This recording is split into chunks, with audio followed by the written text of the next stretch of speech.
What happens at laser tag never stays at laser tag. Laser Unfocused Tag Talk. Laser Unfocused Tag Talk. I feel like you could be like in Ghostbusters or something. Oh my God, you have got some stories. Let's talk about laser tag. Who knew you were a laser tag legend? Time to get laser unfocused. Tag Talk with Tivia. Welcome to Laser Unfocused Tag Talk. Hi, I'm Tivia. As we approach the 40th anniversary of Photon, the very first laser tag arena game and the beginning of the laser tag industry, who better to talk with than the man whose idea started it all? George Carter III is known as the founder of the laser tag industry, having invented Photon, the world's first laser tag game developed with technical engineer James Dooley and launched in Dallas, Texas on March 28th of 1984. I am delighted to welcome George Carter to talk not just about the invention that makes him an icon of laser tag, but also the events along the way that have made for a truly fascinating life. Welcome, George. How are you? Hi, Lori. I'm doing great. Wonderful.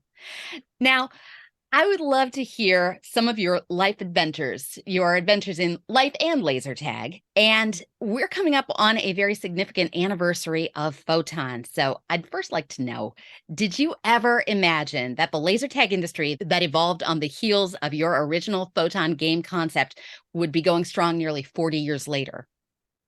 Yeah, I thought it had a possibility because the initial concept was to make it more like a sport, make it competitive. So you got return business. The game would be difficult to change, like you can change a video game, but because it's everything's fixed, and it would be very expensive to keep changing the field and making things different. But if you have competition going on, then there's always things that players do that make it different. They come up with new ways to play the game. So yeah, I did think it had possibility of going a long ways. Well, we're coming up on that 40th anniversary, and that's tremendous. And many people at this point have heard some of the stories behind how Photon came to be and know that you've spoken about the idea of Photon sparking in your mind while watching Star Wars. But so much of your life had already led you towards becoming an innovator well before this time. And in fact, I understand that you had an encounter very early in life that might have been really quite influential towards the path you followed. And I'd love for you to tell me a little about way back when you were an 11-year-old boy and you had the opportunity to meet Walt Disney. What kind of impression did that leave on you? Well, I didn't realize it at the time. I would rather stay out and drive the Tivia cars. With my parents and my great aunt, who had arranged the meeting, took me in there, and I'd seen him on TV and everything at the time, so I definitely wanted to meet him. But I didn't realize he did have an influence at the time. But he definitely did, because I was so impressed by Disneyland. It was so different from what I had been exposed to. Growing up, my parents would take me to amusement carnivals and circuses and things like that. And, I really didn't like them that well there. I thought they were, kind of crude, and I just didn't really go for them very much. I wasn't a really big fan of that. But immediately when I went to Disneyland for the first time, not the time I met Mr. Disney, but the first time, I was just so impressed. I wanted to see the whole place. And literally we spent the whole day there, and like everybody does, and went through everything. And it turns out my great aunt was private secretary to William Randolph Hearst Jr., who was running the Los Angeles Examiner at the time. And Disneyland wasn't really popular, or wasn't very popular initially. It just was a long ways out from downtown Los Angeles. You had to drive out the freeway into the orange groves out there in Orange County, and they had to do publicity. So my aunt, being the position she was in, was very, could get anything she wanted basically from people, because she had direct access to the guy that owned the paper. So we get passes to anything. I went to Dodgers games. I went to all kinds of things in Los Angeles. I grew up in Phoenix, so it was a 8-hour drive at the time to get over to Los Angeles. So we went over there frequently. So we got this set up for the meeting and met him. His office was above the firehouse on Main Street. And he was a very nice man. He actually gave a present to my aunt. At the time, it was a watercolor done by the studio, with his logo signature on it. And I believe it's an original. This is a really special painting from Snow White. Is that right? Correct. It shows Snow White and the seven dwarfs on a Thanksgiving scene where she's carrying a platter with turkey on it into this table and you got all the seven dwarfs, circled around, seated around the table. What I love about this story is there's no way that you could have known at that moment how iconic that would be. But clearly it did have a pretty big impression on you. So what do you most remember as the takeaway from meeting Walt Disney that really stuck with you? Well, the quality of everything. I mean, the place was so well kept and just everything worked perfectly. And, somebody would toss a cup down and it practically didn't have time to hit the ground. They'd swoop in and get it. It was so well done compared to anything else back then.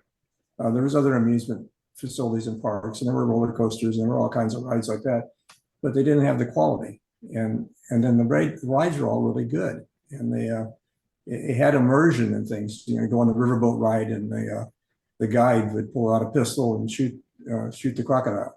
And it just was extremely impressive. And I was 11 years old, but I saw that then, and it really impressed me. Apparently. Are some of those things that you saw things that you really wanted to emulate when you got into the amusement industry yourself? No, I didn't think about it that way. I just I thought, well, this is the right way to entertain people, and the way he's doing it. Because movies were starting to have good quality back then. Movies are getting much better back this was early 50s or mid 50s actually, and movies were getting better. Everything was getting better. Special effects were getting better, but the general amusement park had not gotten much better. It was still back in the 30s. Carnival started basically because the Depression was the reason that most of the amusement parks started. Well, the idea that you had that meeting and then developed everything that came thereafter, I think it's pretty clear that was something that had some influence on you. And Photon was far from being your first invention. In fact, I understand that in 1965, while the Vietnam War was going on, you were anticipating that you were probably going to be getting a draft notice and working on something at the same time, but that notice never came, so you had a chance to work on something instead. Could you kind of tell me where your first invention originated? I was in college at that point, Arizona State University, and the summer before, between high school and college, I went to California and stayed on the beach and worked in a surfboard shop. I had already learned how to work with fiberglass and things like that, so I did repairs and just general stuff around there, and I was able to go out every morning and go surfing. So I couldn't have a better, part-time summer job. And so I did that. And so when I got back to Phoenix, I thought, well, if there was some way to have a vehicle, a boat that would be just for one person, basically a personal watercraft, it would really be fun out on the lake. I realized you couldn't surf in the same manner and that, but I thought this would be fun. So I went to a surfboard shop, not in California, but I went and bought an old used surfboard and cut a hole in it and bought a go-kart engine and started playing with it and decided it needed a pump as propulsion because you couldn't have a propeller on the water. You wouldn't want to hurt anybody with a propeller, so you do an enclosed pump, and got working on it. And while I was in college, and then during the Vietnam War, everybody's getting drafted. I was an ROTC, and I was just like the perfect candidate to be drafted. And I got called for my physical and to go down and get tested. And everybody that I knew that had that happen, within a month, they had been called up. So I actually just quit as a new semester, just getting ready to start. So I dropped out and went full time on the surfboard, and my draft notice never came. Whatever happened with that surf jet invention? We built prototypes and I sold it to a company in Phoenix, And we built about half a dozen prototypes. It would have had to retail for $400 for them to make a profit. And they decided that it was not possible. They gave up on the idea. And after 2 years, we just didn't do anything with it. So $400 doesn't sound like much now, but I guess it was pretty steep back then. So yeah, the next invention was a little off-road vehicle. And back then in Phoenix, Phoenix got a lot of desert around it, of course. Dune buggies were a big deal. And there was a very successful conversion that was done back then. It was called a Myers Banks. And you take an old Volkswagen and you take the body off and you cut a section out of the chassis, out of the floor pan part, which was actually the structure of the Volkswagen. And it would shorten it. I think it was something like 15 or 16 inches. So the car became shorter and more maneuverable and everything by doing that, and then put bigger wheels and tires on it. So I kind of styled the vehicles that I was working on after that style car. It was a fiberglass body. It was side-by-side seating, which, just recently the ATV market has gone to the side-by-side sitting. And so I ended up selling that product to a company in Northern California. And they built a larger all-terrain vehicle called a Coot, C-O-O-T. And the Coot was a rock crawler. It wasn't fast. It would go about 12 miles an hour, but it was articulate in the middle. The body would actually twist. And it was able to crawl over rocks and rough terrain. And they were doing pretty well with it, but they wanted to broaden their market, so they ended up buying it from me, and they hired me. But I became the racing director because there were some other ATVs around, these six-wheelers they used to have with the balloon tires, and they were really popular up north, because this was prior to snowmobiles. It was just before snowmobiles.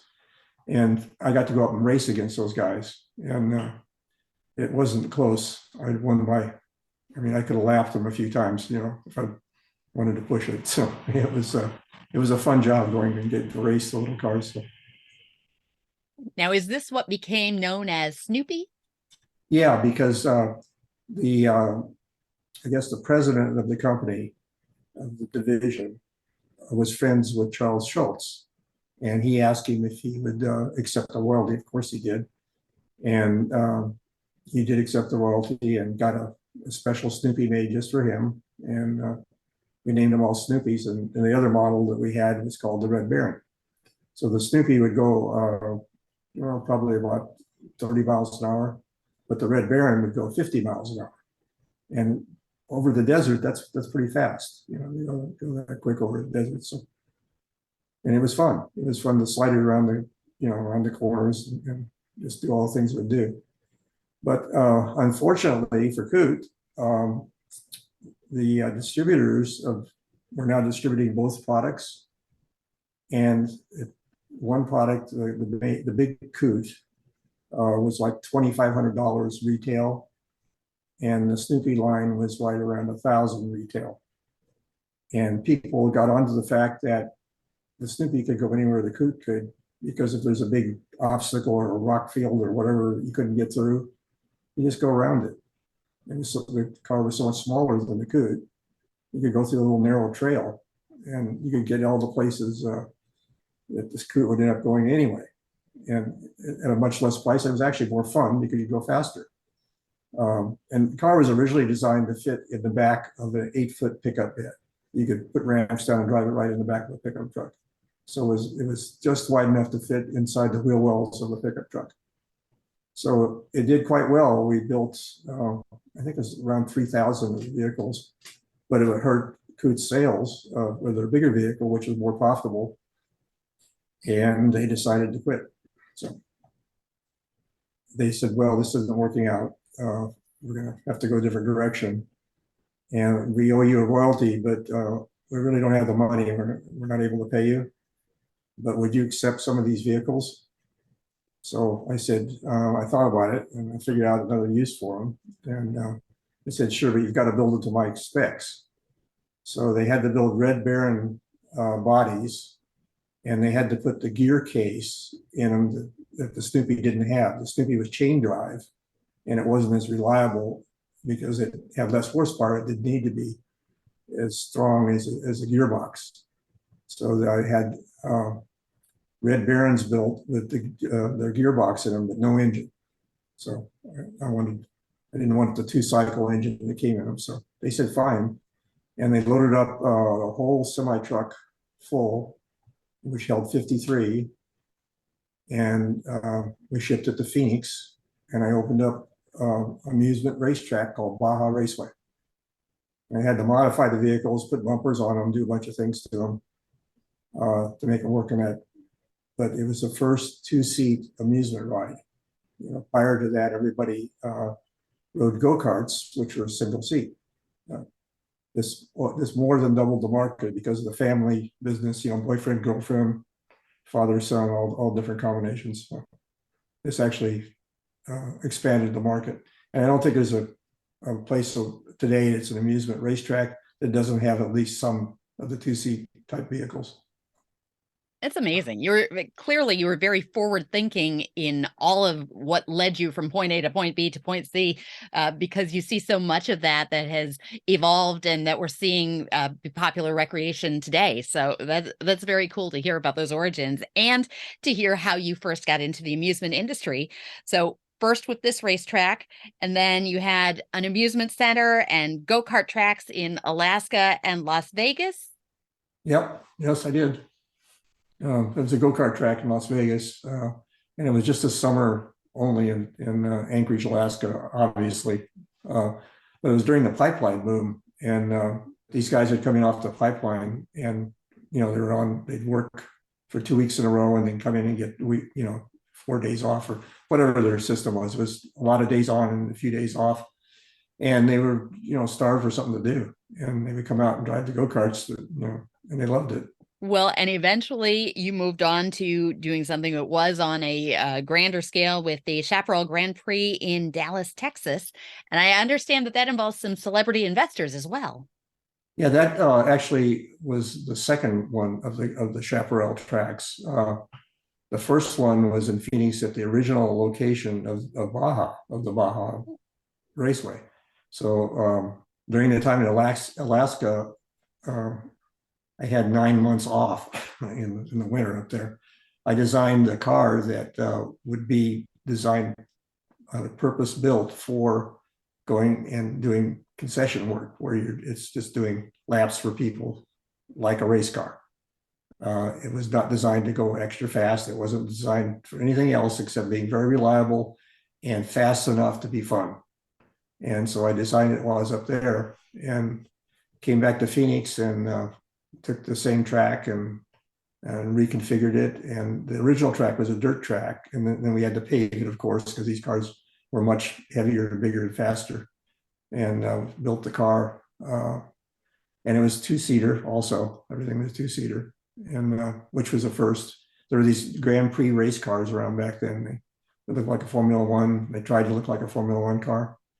And we had one of those in town in Phoenix, and we competed against them very successfully. And basically,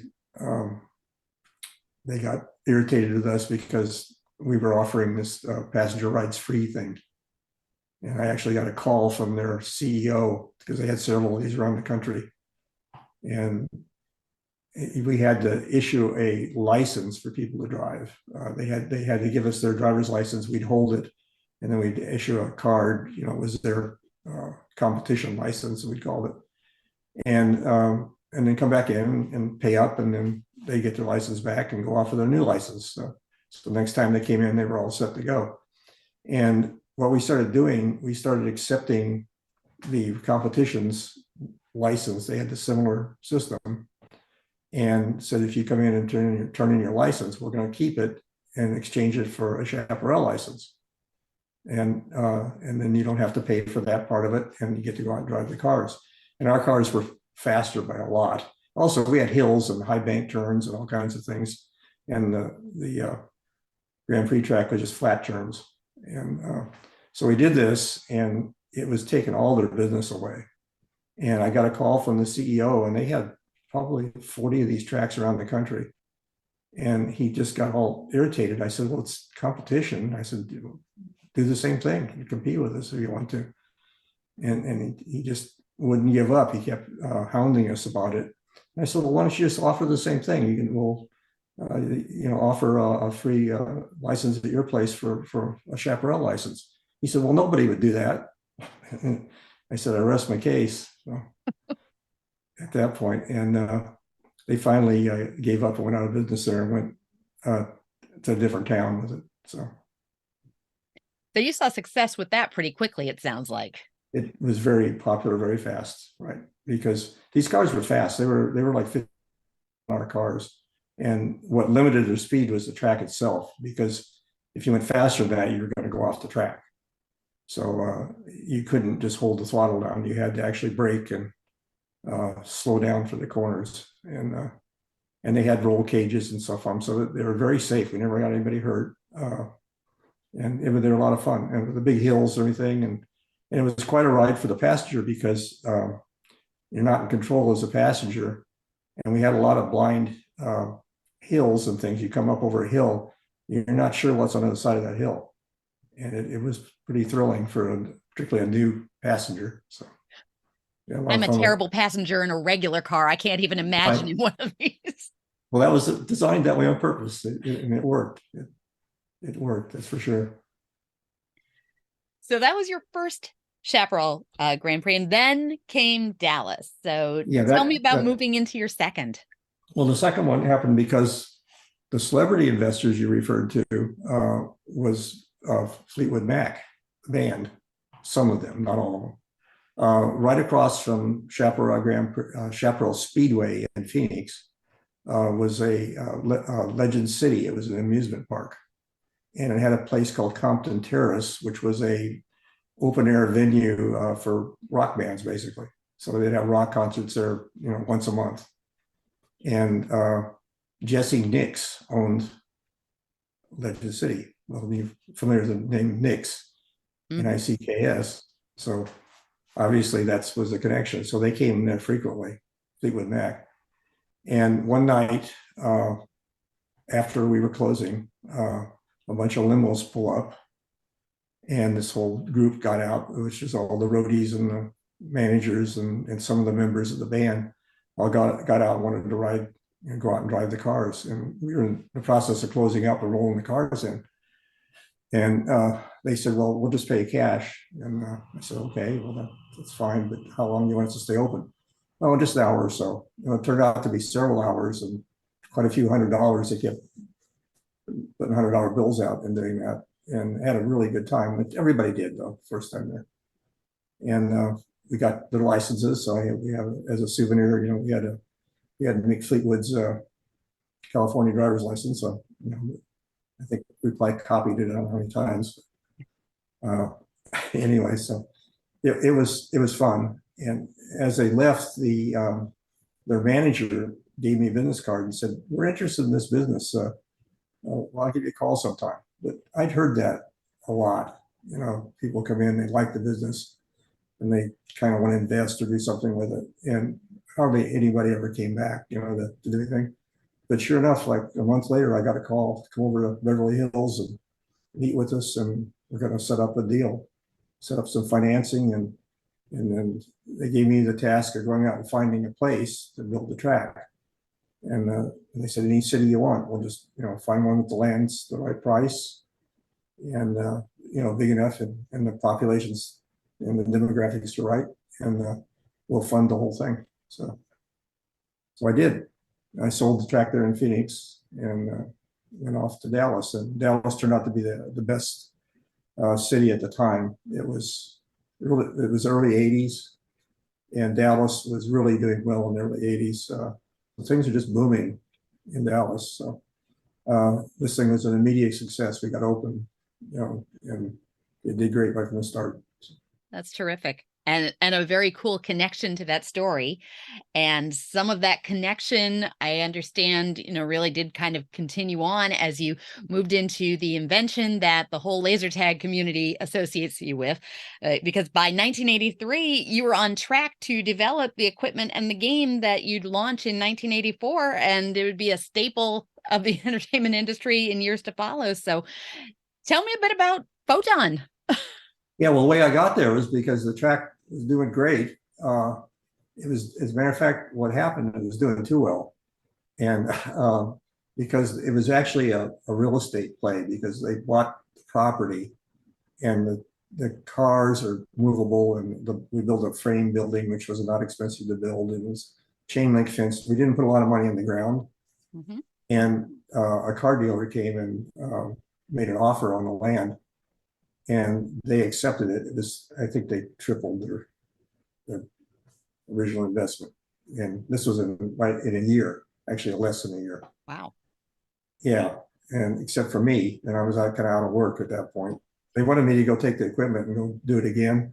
But I just got through building the whole place. I really didn't feel like doing it again. Plus I had the idea, since 1977 for doing Photon. So the original Photon site in East Dallas was only a block away from the Chaparral Grand Prix. Wow.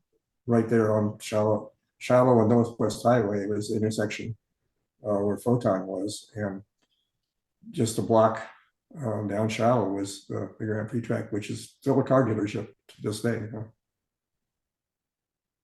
Anything significant about how you found that property? Yeah, I looked all over town. The property was pretty scarce back then, finding something that would work for this. And I went over there and finally got a lease done. And the leasing agent is my wife for 40 years now. So that was probably the most significant thing that happened there to me. I love that. Yeah, I'd actually dealt with the company when I first came into town looking for land. I talked to the company, and I knew, the company, the developer that she worked for, and not on that site, but on another one. But so yeah, that's how we got together there on that. And she saw me there working every day, and she didn't ever she wasn't writing our lease or doing any of that part of it, because that was through the main office. But she was there every day showing the property and doing that sort of thing. And she's a commercial real estate broker. And I was doing all that. And I was there every day working, building the place and getting the equipment set up and doing all that. So we got to know each other, started going out, and next thing you know, it's been 40 years. That's wonderful. And so a couple of wonderful things came out of being in Dallas. And there's a lot of marriages that came out of the employees at Photon. Really? And the racetracks. Yeah, that happened quite a lot, because we always had male and female attendants and cashiers and different positions. And I don't know how this speaks to gender, but they would always sort themselves out. All the jobs were open to everybody. If you had mechanical or technical skills, then obviously you'd go toward that part of it. But the being an attendant out on the track or being the game commander out on the field didn't require any special skill or strength or anything except some alertness. And being a cashier was the same thing. So the jobs are open to everybody, but people just naturally sorted themselves out without our prompting. The cashiers were the girls and the track attendants were the boys. So, and we didn't fight it. And there were exceptions at times, but that's just the way I guess they felt comfortable or whatever. So, but then that led to some lifetime pairings, I guess. That's what I'm saying, because these are all young people. It led to the, boyfriend, girlfriend, and which led to, marriages and everything else. So, and we hired almost exclusively students, other than the technical or mechanical positions, Certainly it's made an impact in a lot of different ways. And over the years, I'm sure you've gotten a lot of questions about this. And we've even discussed in previous interviews a lot of the ins and outs of Photon. But what is the question that you get asked the most about your role in the beginning of the laser tag industry? What do people want to know most about Photon? That's a good question. There's a lot of questions, a lot of kind of silly questions that come up. Some people say, I didn't realize that it had to be invented. They just thought it just popped up somehow. I don't know. I've had several people say that. Oh yeah, I guess it would have to be invented. And I guess the main thing is, how did you come up with the idea? That was the one that, and people who are technical are kind of amazed that back at that time we were able to put together some of the systems we put together, because we were pushing it. We were really pushing the envelope there. The hardware really wasn't quite up to the task that we were trying to do it first, and it caught up enough that it worked well.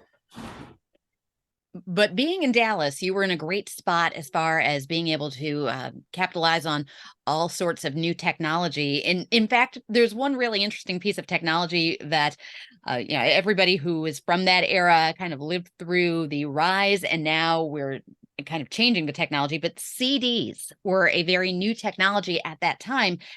How did Photon make use of this?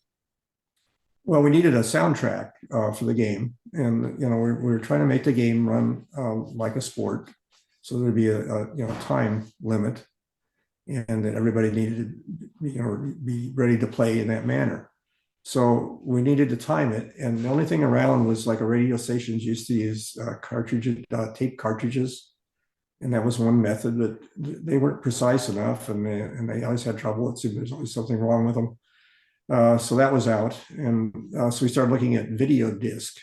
There was an old style video disc out then that had an audio track on it, and it was a laser disc. And I don't even recall the company that came out with it. It was only around for a few years. We got a hold of those, and some of our guys kind of hacked into it somehow to find out how to do the software. And we weren't interested in the video track, but we just sourced the audio track, and they figured out how to record on it and play it precisely. And that was genius on their part to be able to figure out how to do that. And they showed me, here, we can probably make this work. And I said, if it works, it'll just keep working and nothing's going to wear out. If we have to buy a new record player, that's not expensive or anything. But the disc isn't going to wear out. It's just a laser beam hitting the surface. But they figured out how to reverse engineer and make that thing work. So that ran for several months, and then the actual compact disc were invented and came out shortly after that. And we knew that was coming, so we knew that would be a temporary thing. But that was amazing. It was probably one of the best things they did that they came up with. Why was that precision so important to the game? Well, 6.5 minute game, which is way shorter than what a typical laser tag game is today, which, I don't agree with the longer games.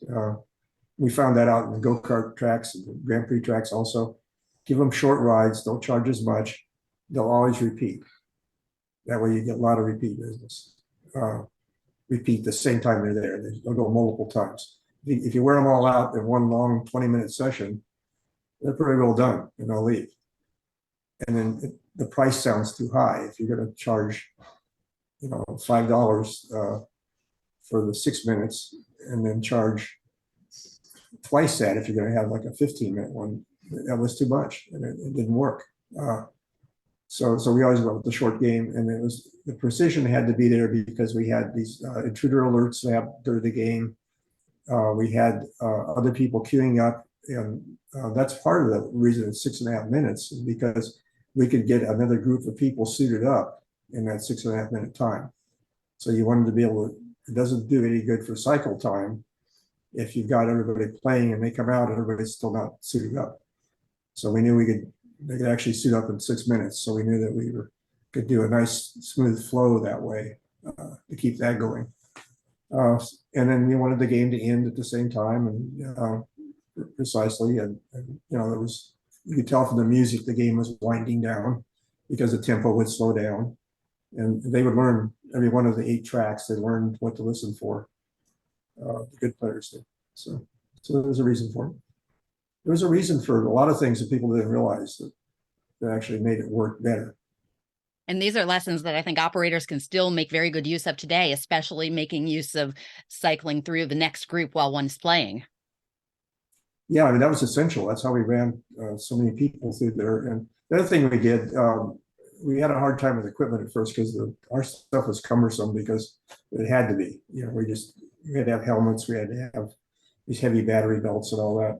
So we had some trees we made that you could hang the helmets on, and they rotated, so you could put four player sets on one trees. Mhm. We made a row of those. And on one side it was incoming, and the other side it was outgoing. So it'd just be one row down the middle, and they would rotate around. And the good thing about that is the people coming out were always pumped up and yelling and screaming and laughing and having a good time. And we purposely put the scoreboard inside that room, a big monitor up where they could see their scores. And they were high-fiving and needling the ones that lost. Everybody's having a really good time. And the people coming in just got infected by that same attitude, and they were ready to go when they went out on the field. So, and every cycle, you had the flow going by like that, and you could see what it did there. It just pumped them up. The customers would come up with ideas too. The entry terminal where we had to type in their name that would go up on the scoreboard. They invented the pseudonym to play by, player name. They did the release form. They just had to have, their name, address. And we weren't really interested in the release part of it. I mean, you can't enforce those anywhere. And, we're trying to be really safe. And we weren't concerned about that part of it. I just wanted their zip code, because that way I knew how big a circle I was drawing from. And we had to hand record all that, because at the time there were no scanners or no that kind of equipment available.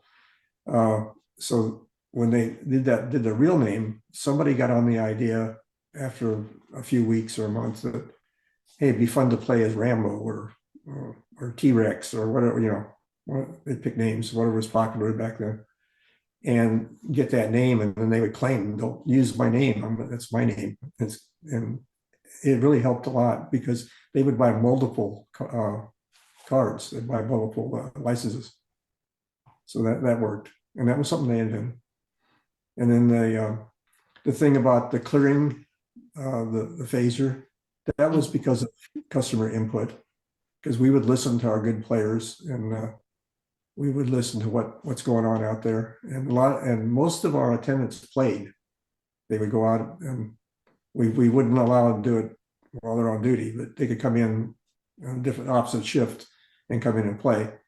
And the thing about following one big guy, good player, following around one little kid and shooting with the phaser, time after time, had to stop. So we made this thing that 3 hits on any one player, you had to hit something else or get hit, or your phaser would be disrupted at that point. It wouldn't work. So that was from player input, and we listened to the players a lot about that. And our actual assembly place and our engineering staff were literally next door to the arena, and we had a side door right onto the arena, so they could, during the day, we were closed in the daytime on the weekdays. We opened up, I think it was 4 or 5 in the afternoon. They had most of the day where they could build something and then test it and go out and play. And they got to be good players by doing that. Jim Dooley, the initial technical guy, loved to play. I mean, he played all the time. So, and they go out and test something out and either say thumbs up or not. And then, of course, we wouldn't put it in right away until, I took a look at it. And they would always say, nothing can go wrong with this new software fix here. It won't affect anything. Of course, then everything would go wrong for a while. But we did a lot of changes to get it right. By the time it went out to the franchisees, they pretty well had a proven workable system. I think listening to your customers is a key ingredient for a lot of businesses, but not necessarily just listening to what they tell you directly, but being in that kind of close proximity. You were probably able to hear a lot of comments about what you were doing that might not have otherwise been said directly to you, but probably gave you some good input. Am I right with that? Yeah, I used to go out in the parking lot nobody knew who I was. I was just, and I was down there during a lot of the open hours in the evenings. Um, and I would go out in the parking lot, and it was a typical, storefront type parking lot. And I would go out and park my car where it was close to the door, coming out, and just sit there on the hood or just lean against the car and just listen to people as they came by. And if they said something particularly interesting, I might even, strike up a conversation and talk to them about it. And got a lot of good input that way. And you're right, they always will tell you what you want to hear, unless they're mad or something. But people don't want to tell you something you don't want to hear. And you do, any kind of marketing thing, you got to be careful about that. They're just telling you something that they think you want to hear. But when you eavesdrop, they don't. So, But maybe you get some good input there. we did. And you say that people didn't know who you are, and maybe some didn't, but certainly some did, because you got a code name of your own, right? Oh yeah, I was the creator. How did you get the code name? I don't know. Somebody started doing it, and I've got a plaque on the wall here right now that it was one of the original phasers. All the original equipment was built with like temporary tooling, and it was built out of fiberglass instead of plastic, and they had some metal parts or whatever, but we could fabricate. They bronzed one and then put a plaque on it, said to the creator, and they may have been using that term, but that kind of, and that said it at that point. So yeah. Very cool. So you are the creator in so many ways, codename included, and the life of Photon was a few years that you had the Photon brand, but the aftermath of what spurned off of that is pretty remarkable, because we've had this industry that has grown and developed. And I know it's been many years since you were involved in the laser tag industry, but how does laser tag continue to pop up in your life even all these years later? Well, I still get probably one contact a month through my website, and I don't push or, try to do that, but people find me and do that. And I like talking to people like that. Second to laser tag is Snoopy. Really? You can believe that? Yeah. The kid will call and say, or an adult will call and say, when I was a kid, my father and I just used to go out and we loved these things. And, they're asking questions about how to rebuild them. But that was surprising that that's as few of those we made by compared to laser tag. But yeah, laser tag, I get inquiries all the time about various things. And whenever I'm at some sort of party where I don't know people, I never mention that, because that's all, I'll have to spend the whole night talking about it. I just, and people will ask sometimes, are you the guy, and then I'll say, yeah, I have to talk, but I don't volunteer it, because otherwise that's all I'll get to talk about the whole night. Well, those of us who get to play it or have known about it find it fascinating. And so it doesn't surprise me that you get a lot of comments and questions about it. And a few weeks ago, you and I were chatting about some beautiful places that we'd visited, and you were telling me about how gorgeous you found Wyoming. And when I asked you what brought you to Wyoming, you dropped a very surprising answer. So I'd love to ask you now, what brought you to Wyoming? I can't remember now. What was that we talked about? Yeah, it was a very surprising phone call I got. I was down at a shop I had in Dallas, working on a car, my main hobby. And I get this phone call, and the guy said, now you might not believe this, but I represent Kanye West, and he would like to talk to you. And I said, is this a joke, or you put me on here? Are you one of my friends? You're punking me, or what's going on here? And he said, no, it's, he says, you'll see certain area code. He gave me the area code, and you're going to get a call in a few minutes. And I said, okay. And sure enough, I got a call. It was Kanye West. And he said, can you get up here to Wyoming? We want to talk to you. We saw something about laser tag. And want to talk to you. The world needs more fun. I want to talk to you about it. And I said, okay, I could get up there, I guess. And he says, well, when can you be here? And I said, well, I'll talk to my wife and we work something out. And I was thinking, a week or two or a month or whatever. And he said, no, I mean today. And I said, no, we can't do today. And so we went around a little bit. Finally picked a time that was probably 10 days later. And it was during COVID had just started. It was early into COVID, but people were wearing masks and doing all that. And I didn't particularly want to go on a commercial airline flight because I knew it would probably take 2 to get to Cody, Wyoming. You'd probably have to do a puddle jumper in there. And so I said, he offered the airline ticket. And I said, I don't want to fly commercial. And he said, we'll do first class. And I said, that's not it. I don't want to be in the cabin with this going on now, where there wasn't much known about it back then, and I just didn't want to do it. And he says, okay, I'll send the plane for you. So we got a private jet that came into Addison Airport, which was literally 2 miles from our house. And we were the only 2 passengers on the litter jet. Got to fly up to Cody and meet there. And we were met by a young lady driving a Ford pickup Raptor, all blacked out and, really evil looking, with the big wheels and black out everything and the big engine and all that. And she drove us. He was our driver for the whole time we were up there. And the flight crew stayed, and right there, the plane stayed, and they waited for us to be finished. So we spent 2 nights there and went out to his ranch, and we got to have a lot of good conversations with him. We got to sit in on a podcast that he was doing a podcast. It wasn't his; it was Nick Cannon. Wow. We went in there and just sat on our couch and listened to him do the podcast. So that was kind of different. So it'd be, it was a good experience. When I asked you, what were you doing in Wyoming? I never expected that was going to be your answer.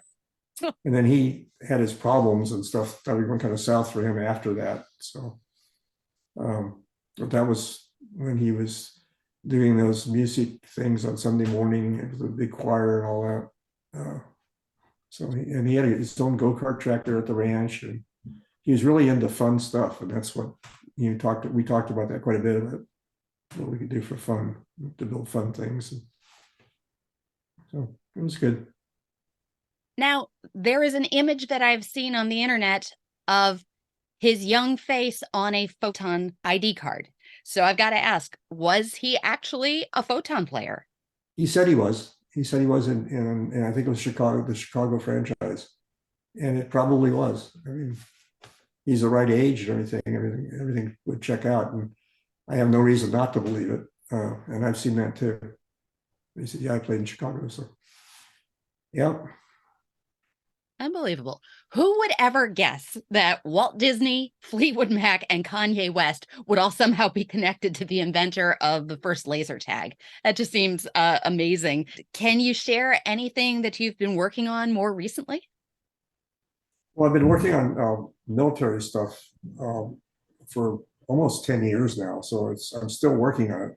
It's not, I didn't start recently, but it's, things I've been doing for a long time.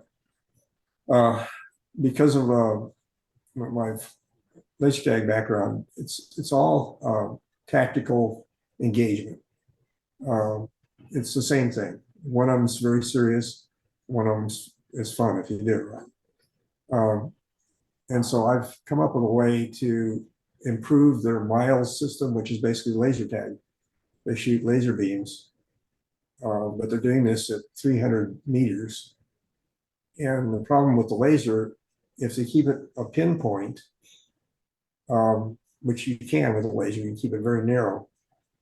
The target soldier has different sensors on him or her, I guess now. So if you get a hit, there's a sensor here and a sensor here, but you get a hit right here, it doesn't count. So what they've had to do to compensate for that, they've had to put a lens on and spread the beam a little bit. Yeah, that kind of compromise.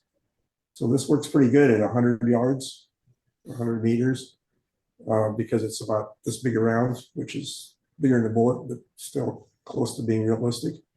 Problem is, the time it gets out to 300 meters, it's the size of a beach ball. Oh. So that's not realistic. Also, lasers don't drop, they just go straight line. And 300 meters away from an M4 rifle, that bullet will drop several feet because they go on a curved path, trajectory like that. And so that's not accurate. So they really don't measure marksmanship, actual field marksmanship. Also, lasers won't go through bushes or tents or anything that's opaque, but bullets will go through a lot of those things. So that's not realistic. So there's a whole bunch of reasons why they wanted a long time to get a better system. So I got, I think I've got about 9 patents now that relate to this. And that's a system now that we're hoping we can get replaced and get our armed forces to use this. It's really interesting to hear how things from the laser tag of 40 years ago are now starting to come full circle in different ways in, what you're working on at present. And also even just the people who appreciate and remember back. Now, there's a laser tag arena in Kenner, Louisiana. It's called Game On Social Hub, and they feature a modified Photon style arena build where people can play laser tag today. It's complete with the iconic towers and trapezoidal doorways. And I wonder what you know of that and what you think about the fact that the Photon arena style was so iconic that it is still inspiring homage all these decades later. I think it's great. And I believe I know what you're talking about, the one you're talking about. And I think it was the same guy that had the one in Baton Rouge. Correct. Okay. Which was very close to the Photon arena. Very good facsimile of it.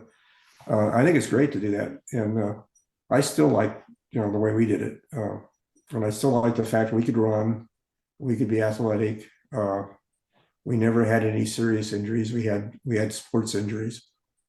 We had carpet 6 feet up the walls everywhere. We had carpet on all the barrier walls in between, carpet on all the floors and all the bunkers and everything. So it wasn't that dangerous, really. We played even if you let people run. And they're lugging around 15 pounds of equipment, so they didn't run for very long. So, I just thought it was better. And, when we finally quit business, we were going to get rid of the helmet. But I think the helmet really helped initially because it gave you that kind of an isolated feeling when you're out there. Unlike when you can look all around and easily see what's around you. It gave you this tunnel vision, which was kind of scary in a way. I think that helped the game a lot. And also the helmet, because we had to run at hobby frequency, radio frequency, the helmet had a coiled up, I think it was a 1/8 wavelength coil in the top of the helmet, which was very efficient to get the radio signal. And that's, the 2 big cables that go down from the ears on the helmet. One of those cables carried the radio signal. So we had a reason for everything. I mean, it's just, we'd find a problem, and I had some really good problem solving engineers. Jim Dilley was excellent at first, just doing the rough prototypes, and he was a coder, and he wrote all the code and designed the circuits. And that's how we got the initial stuff working. It didn't work very well, but it gave us a starting point to make it better. And then I got some good engineers that came along that were more disciplined and were more trained. And then they got it up to a much higher level eventually. So at the time when we finally quit, that last batch of equipment was as good as it could be with the equipment that was available at that point in time. I just wish I would have had some of the pieces that are available today. How do you think Photon would have been different if you did have that technology available? Well, it had been so far ahead um, that you'd probably use it for other things first. But I got that a lot too. When I go, the big downfall of the Photon all along was trying to get funded all the time. And one of the things I would hear from financial people, they would say, "This is great technology. You need to find a better use for it."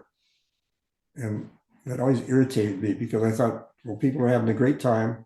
The companies are all making money. This is all working. What's a better use? You tell me what's a better use. But I heard that a lot. They thought it was trivial. They thought it was a fad. The word fad all the time. Did you think that? No, I didn't. I didn't think it was a fad. And I wish I would have gotten through that rough stage of getting funded, to get to the next stage and be one of the, I knew I was not going to be the only manufacturer and the only operator, but I wanted to be, I wanted to still be doing this now, and I thought I was, but we hit that brick wall with the funding and bad timing on that. So be it.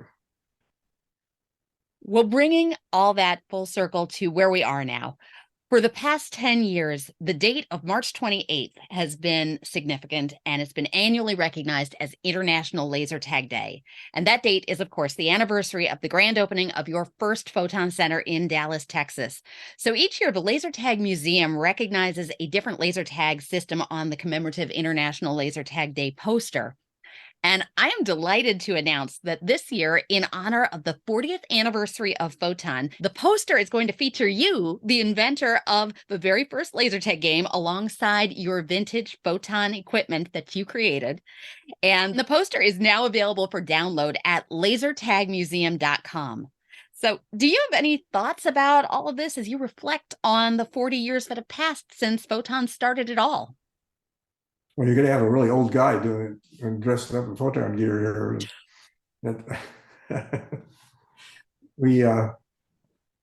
I really appreciate the honor of that being done. And even when I was doing it before, I didn't do this when I was really young. I was in my 40s when I did this initially. So I appreciate it a lot. But I just don't know how to put it in words. It's really good to have done this because I get so many people saying, "You made my childhood fun." I've heard that exact sentence. I don't know how many times. So. And now some of those people who enjoyed laser tag at the very beginning with Photon are bringing their kids and even their grandkids to laser tag centers to enjoy something similar in the opportunities that are available today. So you impacted lives well beyond what you probably ever could have expected at that moment, but it perpetuates and continues on. And so on behalf of anybody who has ever played laser tag, I'm just going to say thank you, George, for the creation that gave birth to the laser tag industry. It's remarkable. Thank you. I appreciate it. Now, I like to traditionally end my podcast with some rapid fire tag talk. I throw some quick questions at you for some quick answers back. Are you game for that? I'll try. All right. Question 1, what was the most memorable Photon Center you ever visited? Well, it was our own in Fountain Valley, but next to that, I would say the one in Japan. It was all stainless steel and it's so different than what we recommended. But it was well done, and and they did well. So can't complain about that. But it was really the most elaborate looking ones in a way. So it was very impressive. I spent 10 days over there during their opening. Very cool. What was the most unusual party or special event that you can recall happening at a Photon Center? Well, we used to get all kinds of Hollywood celebrities come to the one we had in Fountain Valley. They would come in from LA in limos and stuff and play. And we had a bunch of big name celebrities come in there. And I have the picture of me standing next to Gary Coleman because he came all the time. Little Gary Coleman. Oh, of course. so I'd say that group is the ones that I remember, because I heard stories about people coming in at the franchises, which I'm sure are true. So I think most every celebrity has been to a Photon, really. That's amazing. We got so much publicity, they couldn't not hear of it, so. Any other Yeah. names come immediately to mind of people enjoyed Photon? Who else? Chevy Chase used to go to the Fountain Valley one all the time. And then we had a lot of local celebrities that would come to the ones that we were at all the time. And you'd hear stories, and you'd have a lot of sports guys, would come in, football and basketball players and that. They usually didn't do very well. They were too big to fit the equipment. And then we had occasionally we'd get like a SWAT team that would come in, an actual city or county SWAT team would come into play, and they never could beat the good players because we were playing on our home field and we played so much more, and they thought they were going to come in and just wipe us out. But that was always interesting when they would come in. What's the coolest place you've ever played any kind of laser tag other than one of your own Photon arenas? I've played very little with other places. What do you think?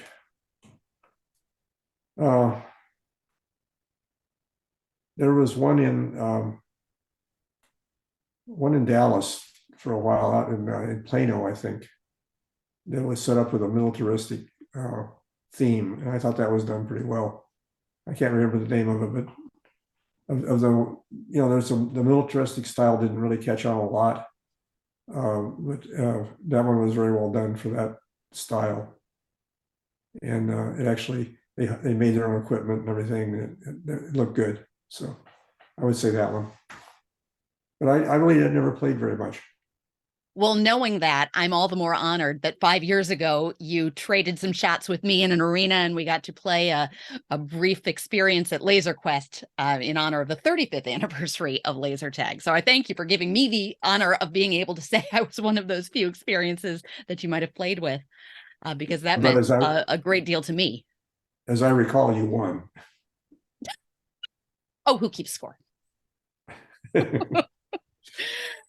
Now, you've met a lot of really cool people along your experiences. Who would you say is the coolest person you have ever met through your laser tag experience? I wouldn't say he's cool, but the most different character that I've ever met is Gary Busey.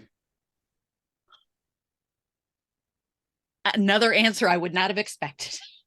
Well, he hung out with Fleetwood Mac. Oh. And he was at our grand opening party for Chaparral Grand Prix. So, and then he would show up at some of the Photons. We heard he did. I never saw him there, but I did meet him. He was a very different kind of person. Second to last question. Favorite brand of We Never Run in the Arena shoes? Or back in the day, maybe favorite brand of We Run in the Arena shoes? Favorite brand? I don't know. I always had Skechers when I played. Really? But yeah.